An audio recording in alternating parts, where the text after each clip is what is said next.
hadn't told Derrick this, but growing up, my grandpa had a three-legged dog. His name was Zip, and he was missing a leg. And the truth is my grandpa's right door, his passenger door, didn't work. So the dog was missing its right leg, and anytime my grandpa turned left, the right door would open and the dog would tip out. He would have to go back and pick up Zip. Zip lived for like 15 years and lived on three legs. And the compelling part of this, as I started watching this show, was the difference, emotional difference it made in people's lives. I couldn't believe it. And I became the biggest fan in the world of the show. So my daughter and I would watch it, and I think Reagan would tell me that his dog's name is Henry. Yeah. And so I have been Facebook stalking Derrick for I don't know how long, a long time. And he was kind enough to respond. I am such a fan of his story. And the more I learned about him, and I'll let him tell more about this, was that I didn't know that he started out in prosthetics for humans. That his education was really around making prosthetics for people. And then he ended up, and I'll let him finish this, but he ended up making this prosthetic for a dog, and his whole life changed in 2005, and now he's got this cool business, and he's making them for every animal you can imagine. You know, from raccoons and dogs and cats and whatever, cows and elephants, it turns out too. So it's really an honor to have Derrick here because I felt like his story crossed over with a lot of different areas in CTE, but it's also just an inspirational story of how you take the skills you have and you make the world a better place. And I'm just so honored to have Derrick here with us. So Derrick Campana. Thank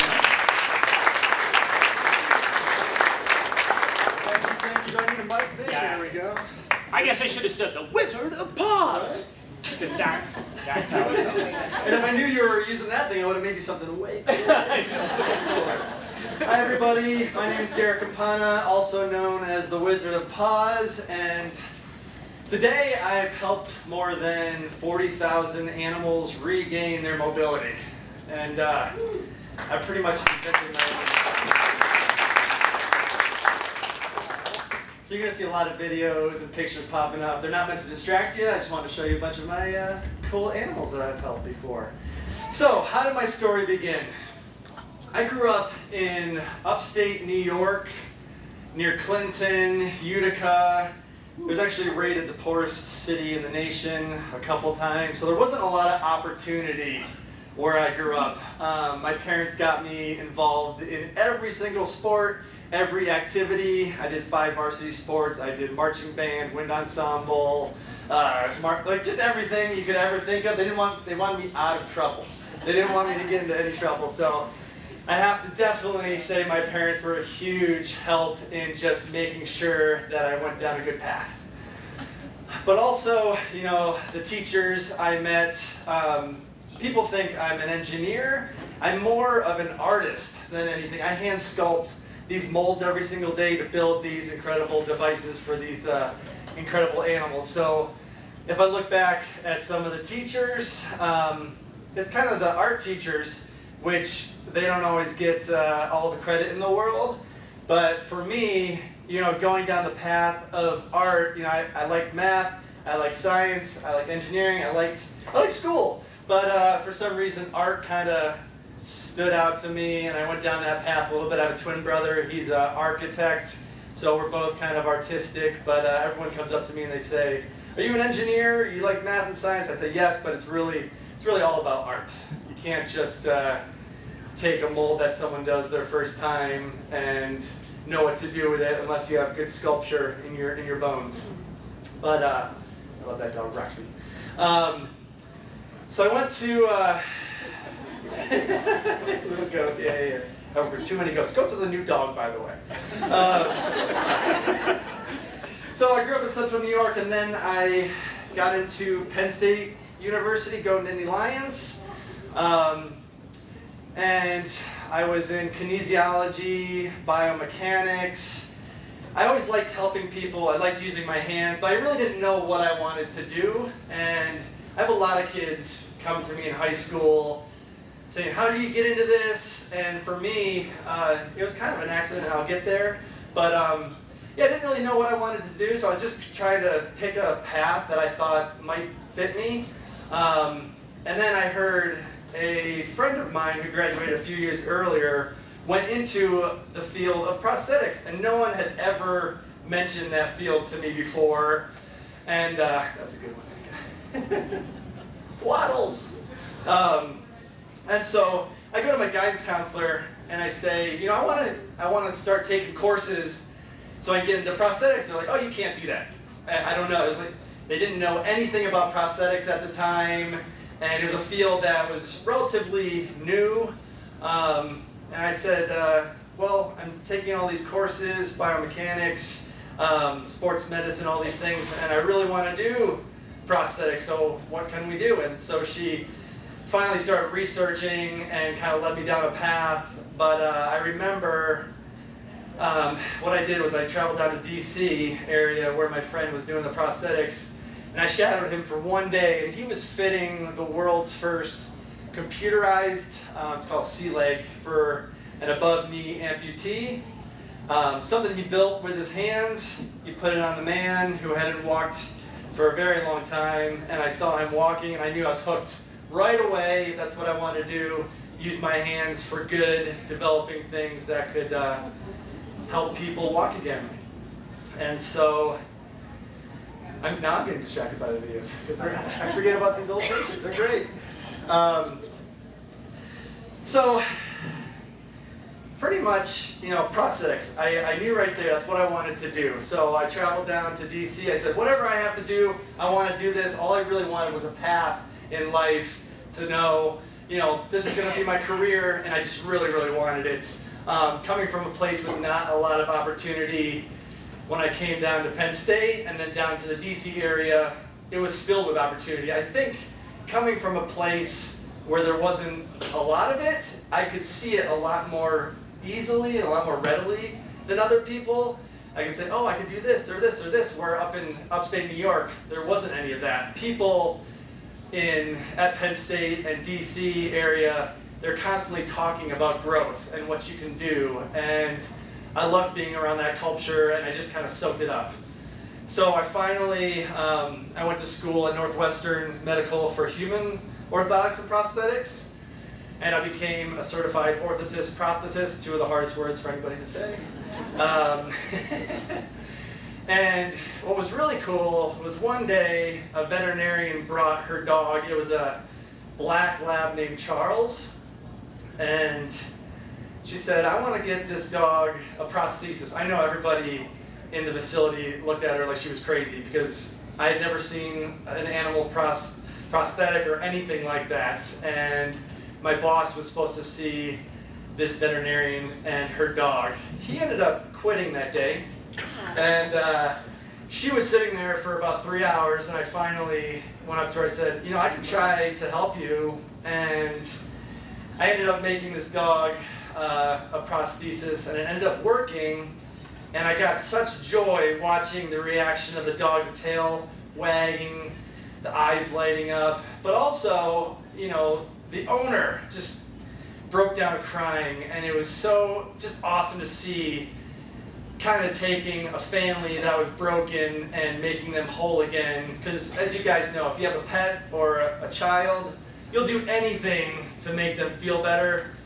If it's you, if you're hurting, you'll be like, I can take care of that later. But if your pet or your kid or anything that you care about is injured, you'll do anything to get them moving again. And so that's when I moved to my second level, we'll say, and I got completely hooked on animal prosthetics. I started Googling around, I think Google was there back then, and I realized no one in the world was doing this. And I thought to myself, there has to be so many animals in need that can't get around. I figured people have all these diagnoses, all these issues. I'm sure animals have the same issues, but the more I researched, the more I realized there was nothing out there for animals.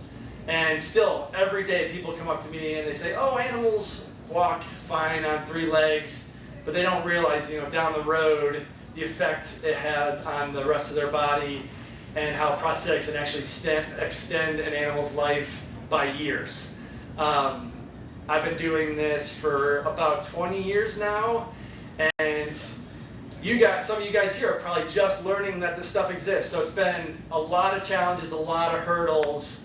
I remember going to my first veterinary conference, and I had a line of veterinarians just waiting to talk to me because they'd never seen, braces or prosthetics for animals ever, and they all wanted to argue with me because they were taught a certain thing, and I was taught a different thing on the human side, and I was trying to bring that into the veterinary discipline. And so, going through this process of having a non-existent career and trying to bring it about into existence wasn't easy at all. I've been pushed down a million times and said, you can't do this for this type of animal, especially elephants you're looking at right there. And I've challenged myself pretty much the whole way through. Even today, working with people, I loved helping people make prosthetics, but I love to challenge myself. We all kind of have the same shape, and so I kind of got bored after a while. But with animals, there's tons of different shapes, sizes, and so it keeps me on my toes and allows me to have my creative juices keep flowing. This cow's amazing, by the way. That's the first in the world, this cow, and 2 front leg prosthetics in Thailand. It's so cool. But I found also, even through the human side and the animal side, people go through a tragedy and they come out the other side so much better. It's like every single person I treated is like the best person I've ever met. And I really feel like it's almost the tragedy they went through that made them that way. And I found it's the same with animals. When animals can't be mobile, you can tell. They're sad, they're depressed, they're born to move, they're born to run, and you give them that chance, they're gonna take it. And coming through the other side, they're the best animals you can ever have. You see all these animals up for adoption, and the ones that are left behind, the older ones, are the ones that have issues here. They kind of get looked past. But from doing what I've been doing for so long, I just realized these animals, these people, they're the best of us because of what they've gone through, and they appreciate life so much more. They appreciate their mobility, and for me, that's what it's all about, getting these animals up again, getting these families whole again. It's been so cool to see the transition with these animals, but also the transition of people and the climate of how we treat animals. When I first started, pets weren't really family members. They adopted them if there was something wrong and they couldn't afford a surgery. Most likely, these animals would be put down. 20 years later, we're adopting pets like family members. We're treating them like family members. A lot of us are adopting animals instead of having kids. Hey. And so I'm seeing a huge change in just the culture and our attitude towards animals, and I'm loving it so much that they're giving these animals a second chance. So many people come to me and they're like, "You're my last hope. I've done these surgeries. We can't get them mobile, and I have to create this type of device that gets them up." And I usually feel the pressure with that because if I'm the last hope and I can't do anything, then what's going to happen? But most of the time I succeed and come up with something creative to help the animals move again. But it's just to look back at the years for me and just going from the guidance counselor that said, "Oh, you can't do prosthetics," and then that first dog walking through my human door, and even myself looking at the lady like she was crazy for making a prosthesis, just seeing all the transitions now to today, coming here, speaking with you guys, showing you what I do, having a TV show I never thought I would ever have, being able to show the world when you give a pet a second chance, what they can do. So it's been such a really cool journey for me. And what I'd like to show people or tell people is that, if you love something, go after it, go for it. Because I remember just hand addressing 500 envelopes and sending this little flyer to a bunch of veterinarians saying, oh, I make orthotics and prosthetics for animals, and just hoping that I'd get like one call, making this little business and not knowing what to do. But really, if you're passionate enough about something, even though it doesn't exist, you can create your own job, you can create your own career. And I feel like we're getting into those times where you kind of have to do that. And so I love talking with people, talking with teachers, because it just takes one little spark to move you forward. And if you have that passion, look what you can do with it. Really, my goal is to be able to help all animals worldwide and be able to give people access to this technology so that they can afford this for any pet in need. And that's really what we do. I mean, we send casting kits all over the world. People like you would cast your dog, cat, elephant, probably not. And you'd send us the cast, we'd build it and ship it off from afar. That's another thing I developed, because originally I was just local. I was walking door to door to all these vet clinics and hoping they'd have something for me to work on. And then I developed this casting kit. I said, well, there's so many animals in Europe, Asia, Africa, all over the world. So how can we make this available to the people out there? So I developed a casting kit that we ship out. And so now we cover the world out of one office in Sterling, Virginia. And it is very hard to keep up with because there's only about 10 of us in the world that do this. And there's so many animals in need every single day. And so for the future, what I'm doing now is I have a 501c3 called the Bionic Barn, which is really going to be all about education. There really is no path to get into this job. I tell people that want to get into it, students, you got to go through the human side of orthotics and prosthetics, then maybe volunteer for the handful of us in the world that do this, and maybe you'll be able to do it, but that's not a great answer. I don't like to give that answer to people. So I want to develop the curriculum. I want to develop a standardization, an accreditation body, so that people that aren't just doing this in their garage with a 3D printer and hurting dogs. So I see that all the time right now. There is no standardization to it. There's a lot of gray areas. Like, oh, I'm going to help this dog over here. I got a 3D printer, and they're doing it and just making things worse for the animal. So future for me is making this accreditation body, making a standard to the industry, and then teach people, having online courses, in-person courses, things so that kids can really get into this, because there are that many animals in need. I know you're seeing a lot of these slides behind you, and right now I think if you guys have any questions, let's get into it, because most people do. Go ahead. How big's your team that you work with? Very tiny. So efficiency is key. In human prosthetics, a surgeon would cut a person's leg off for like $6,000, and then we get like $60,000, $80,000, $100,000 for a prosthesis. That doesn't happen in the vet world. We have to make things a lot cheaper relative to surgery. And so efficiency is key. I can't have 10, 20 people on staff. We only have 3 people. Basically, a receptionist, a tech that helps me, and then myself. And I have my hands on every single one of these molds, and that's why I'm so busy. So I'm here right now. I'll go back and I'll have about 30 molds on my desk that I got to hand sculpt and then build and get out the door.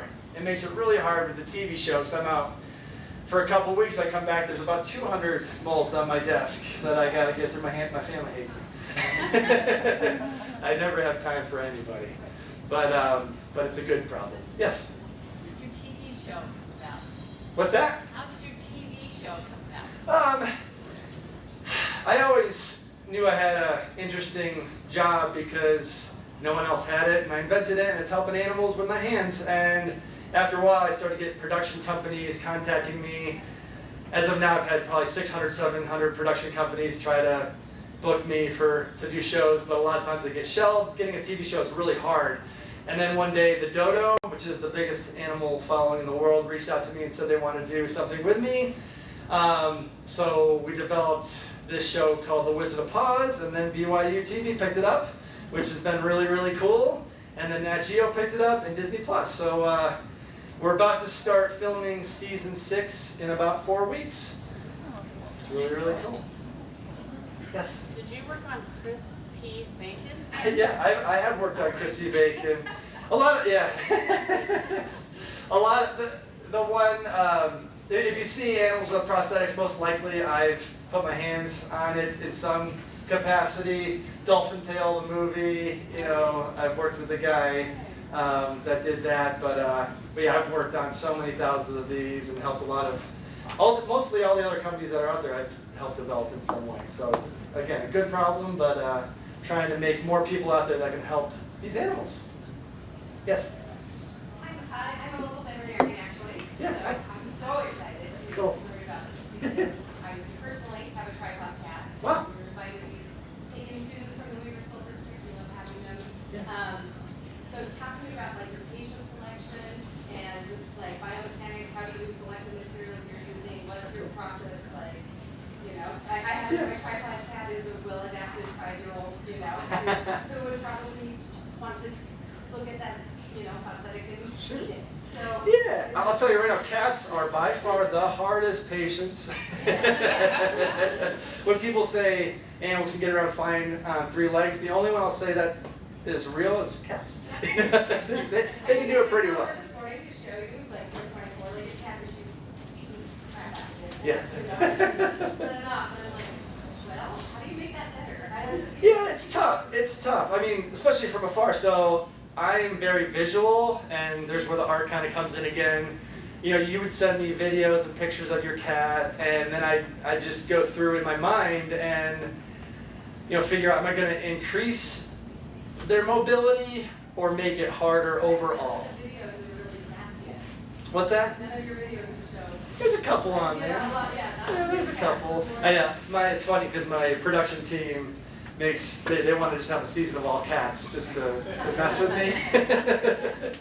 But yeah, I mean, it's a scale. We go through material science in orthotic and prosthetic schooling.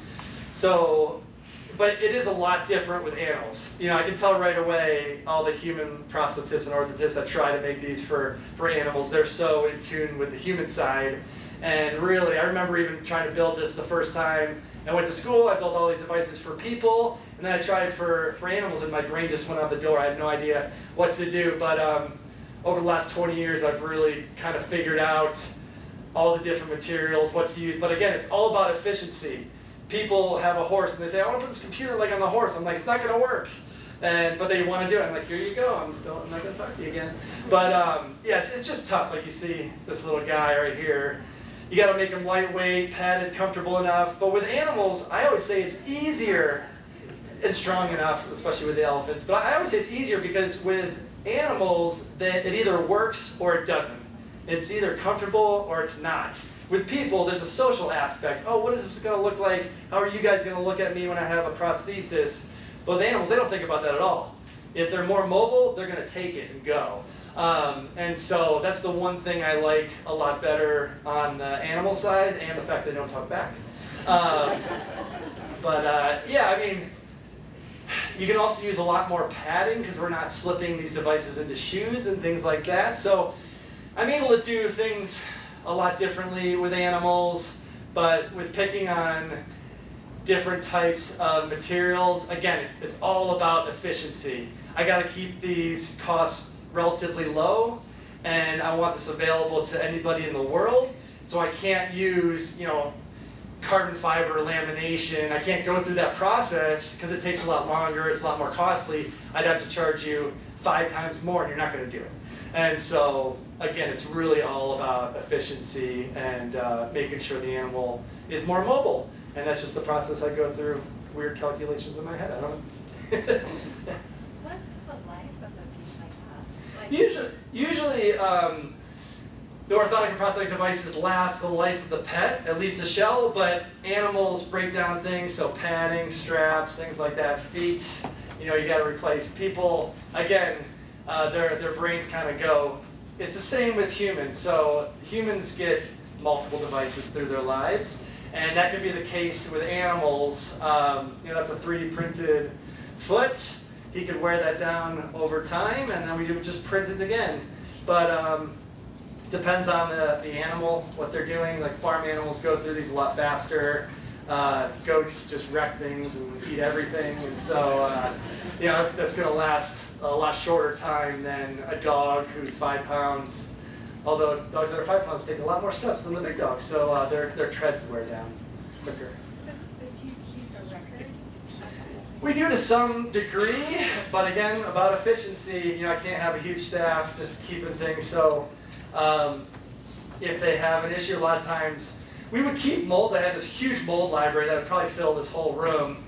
And then we could take that mold off the shelf and rebuild over time.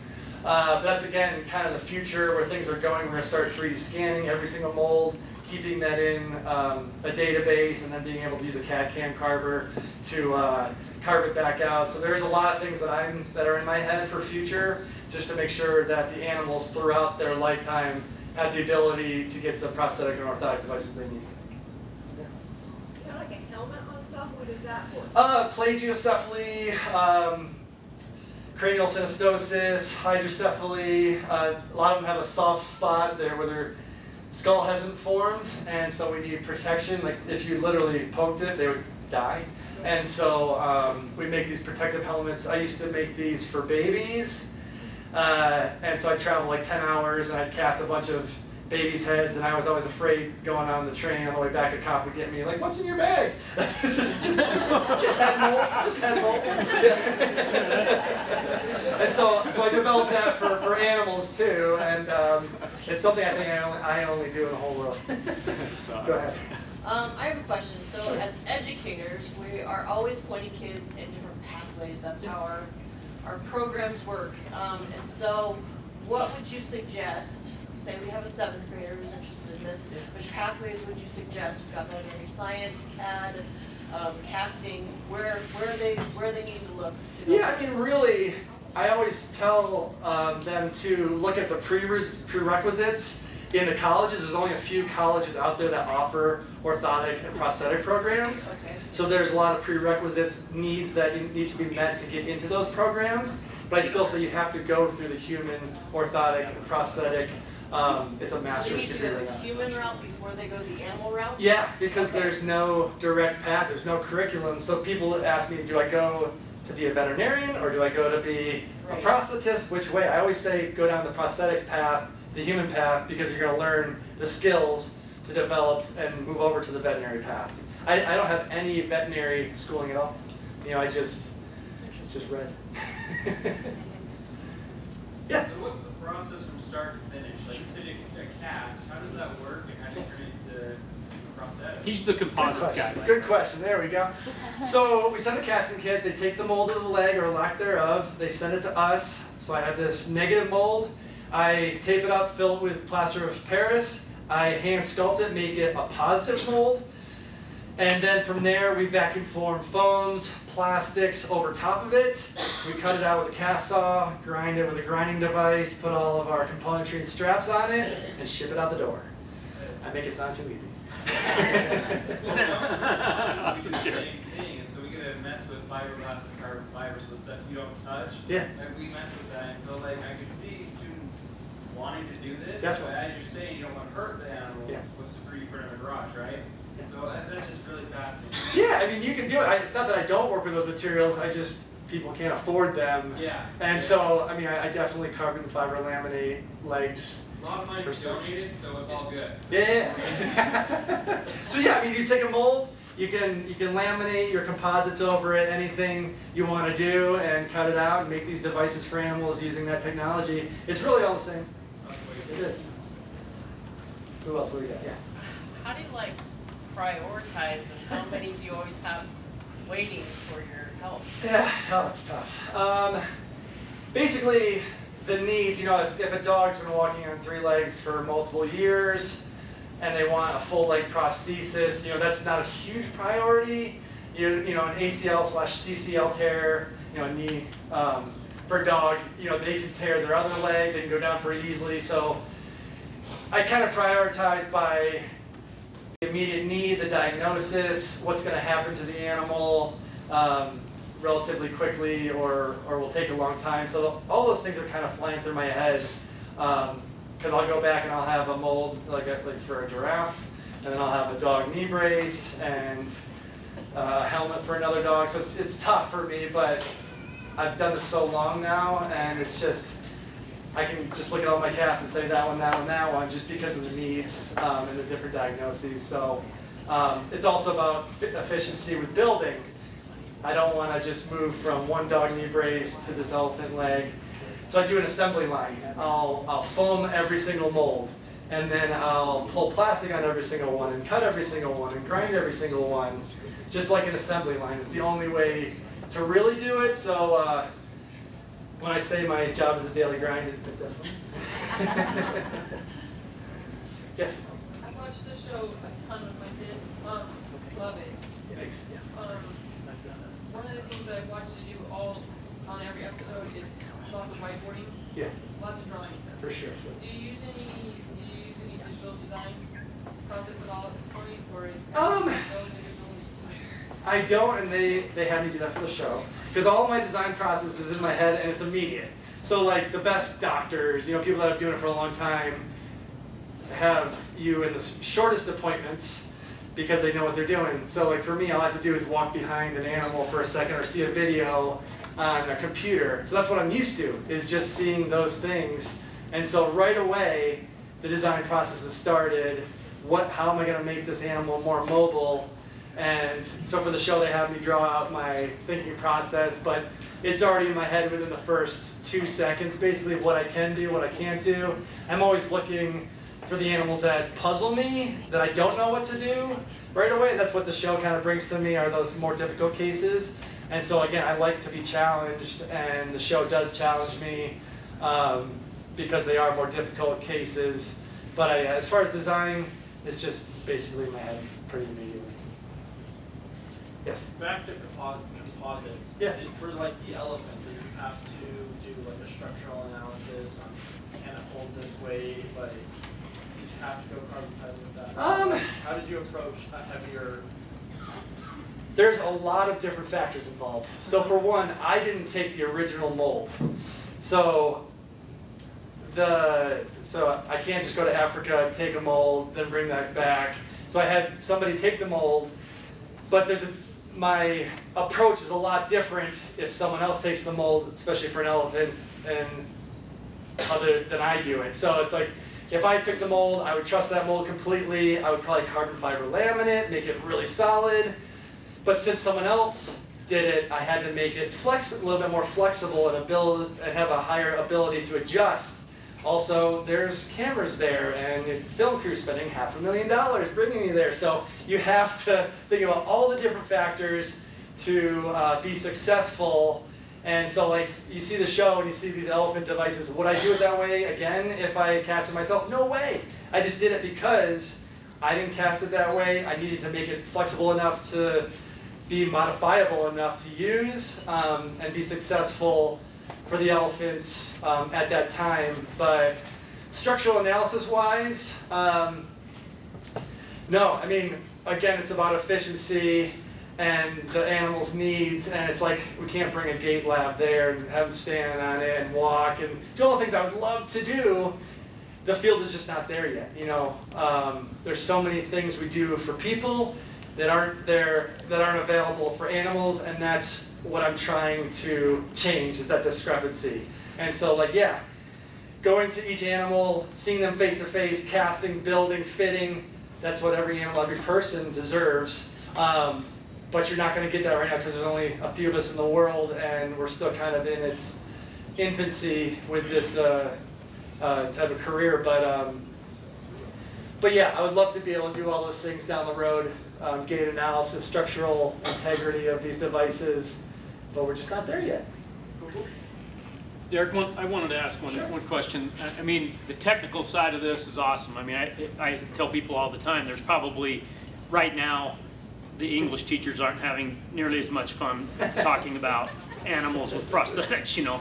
This is what makes CTE so unique, is you have all of these different areas that kind of cross over and combine. But the thing that is equally impressive about Derrick and the impact he has, if you've ever watched his show, is the impact it has on human beings. You know, you have this emotional component to it where humans can't help but kind of draw a parallel to an animal.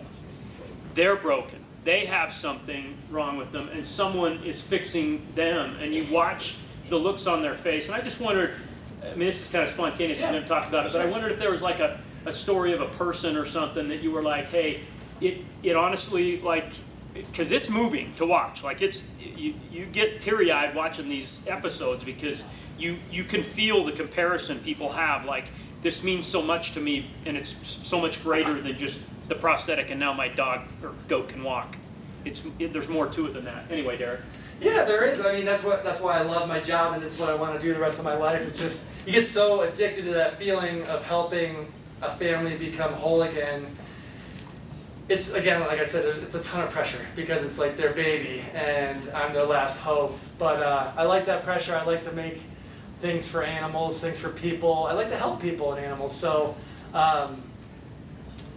and seeing their faces when you put these things on, that's what I love the most. These animals just glow.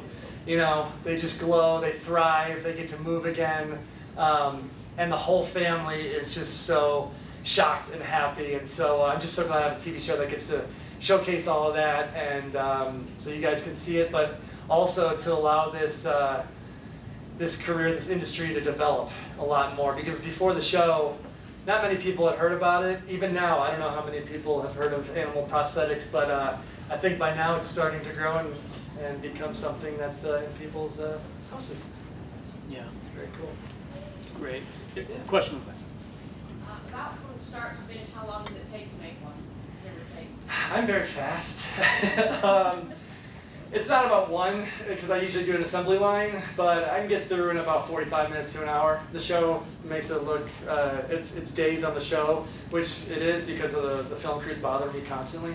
But yeah, I can do them in about an hour. Something like this would take a few hours.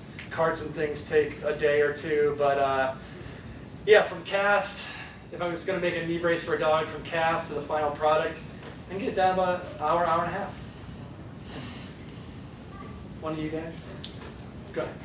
So, like with all these wheels, you have just a big supply of material and random material. Like, how does that work? Yeah, I have a huge warehouse, and yeah, lots of different plastics, lots of different materials, different types of straps and wheels, just different buckets of random things over it. Like when I go to someone's house, I'm just right away looking in their garage at what I can use if I don't have it available, like in my trailer. And that's kind of the funny thing with the show too, is like I'm traveling around the world, traveling cross country in my trailer. If I don't have something there to benefit the animal, like Home Depot, Lowe's, your garage. So yeah, a lot of random different parts. I've gotten really good at just MacGyvering things and using lots of different things just to make something work. I think that's one of my bigger skills, is just being able to get something done with limited parts and pieces. You know, people would go to third world countries and take old human prosthetics and refit them to people that can't afford prosthetics, and I kind of equate my job to that job. Yeah. I just wonder, do you ever miss your former career? I still see a couple human patients a year, usually professional athletes, and they remind me why I like animals better.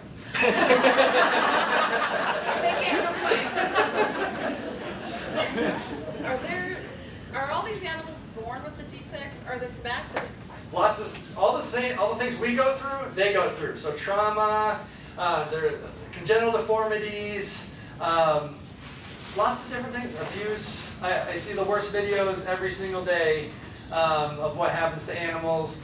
And people say to me, isn't that so sad? And I don't think of it as sad because I'm on the other side of it where I'm making them mobile and happy again. And so all I see is the good part, the good side. Have you ever done any, it looks like you're doing a lot of limb and head prosthesis. Have you ever done any avian, like beak prosthesis? Avian's one of the hardest. When people talk to me about big versus small, small's a lot harder if you're off by a millimeter.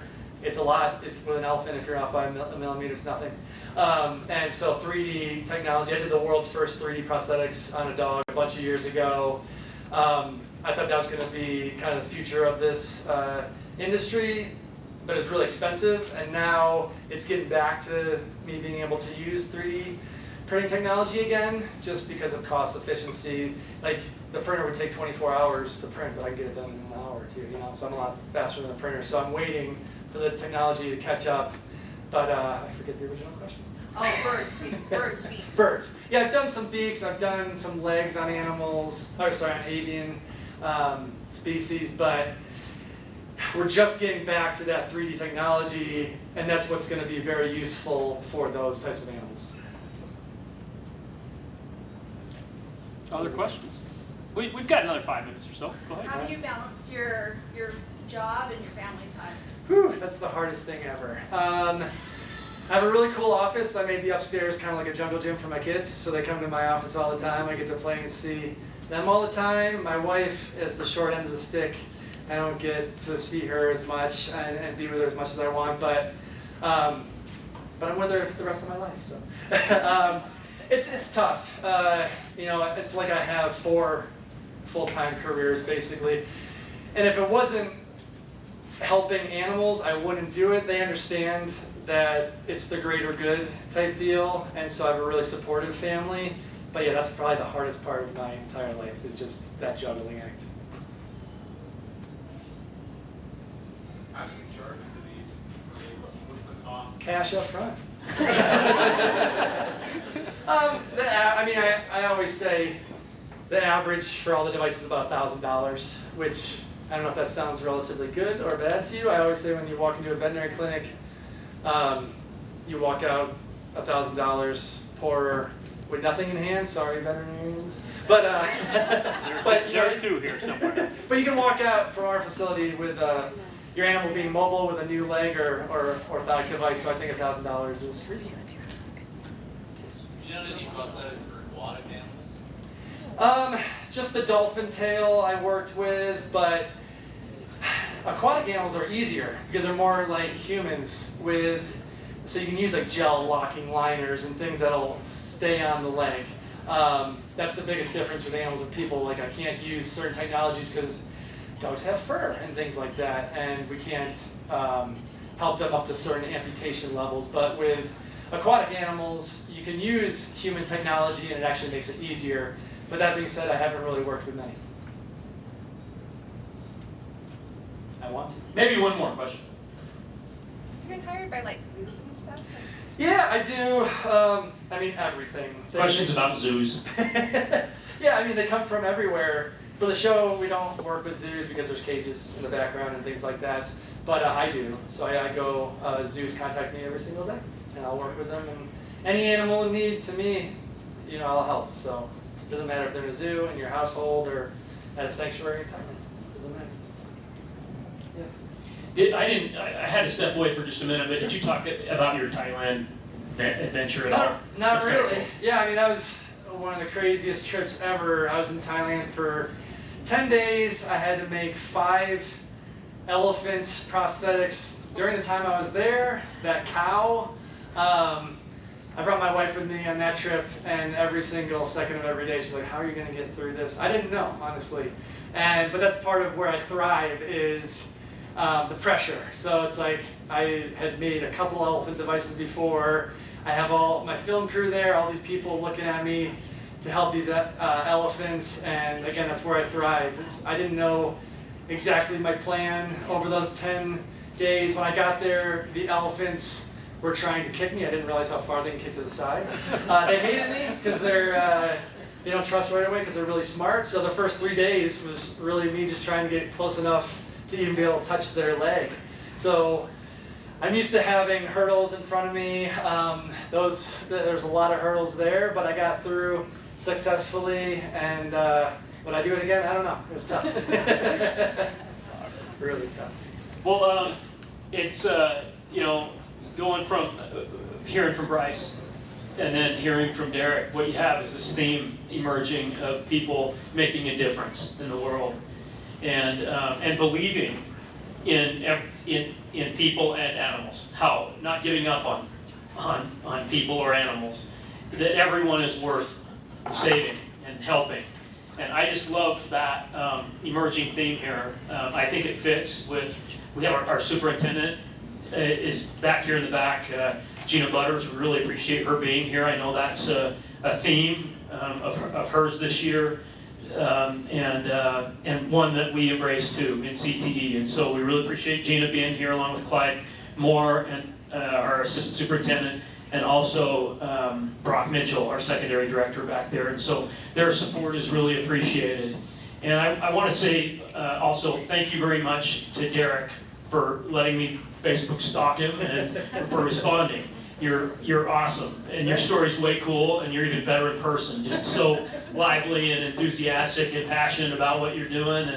And there's so many things. I love the questions because they had so much like technical questions about how you actually do this. And you, like I said before, you probably wouldn't get that. No offense from social studies teachers. So we really appreciate you know, Derrick being here today and his passion for what he's doing and the difference he's making. I think, are you here for another day or so? I'm leaving tonight. Okay. Yeah, so it's been great meeting you, and we really appreciate you coming here to Weber School District. So we have a little gift for you here. Anything else you want to add there?